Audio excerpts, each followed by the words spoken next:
Boundaries will be tested. Let's suppose that your child, you say to your child, Megan, you can play in the yard, but don't go any farther than the tree. And here's what's going to happen. Megan's going to go right up to that tree, and she's going to stand very close to the line. And when she works up the courage, she's going to step over that line.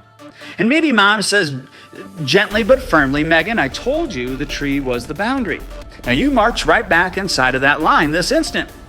And Megan comes back inside the line. She has learned that boundaries must be respected. She might try it again, but sooner or later, if mom is consistent, Megan is going to learn that mom means business. But sometimes it happens a little differently. Megan steps over the other side of the tree. Mom looks up and says, well, Megan really isn't hurting anything on the other side of the tree. She's okay there.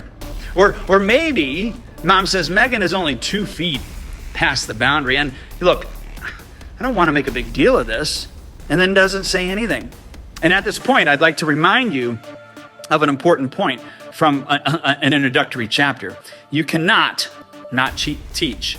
Let me say that again. You cannot not teach. When mom does not reinforce the boundaries, Megan does learn something.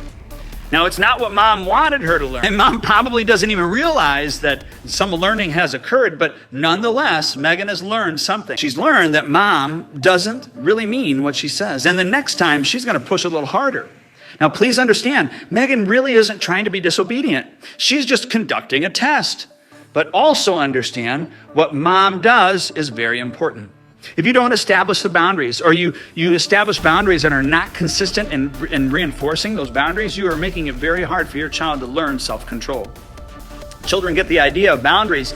They get the idea that the boundaries are flimsy or flexible. So when mom and dad say no, and it really means maybe yes, as a result, parents end up teaching their children to disobey. And next time, they're going to go a little bit farther. And they're going to push a little harder. And once that process starts, it's very difficult to stop it.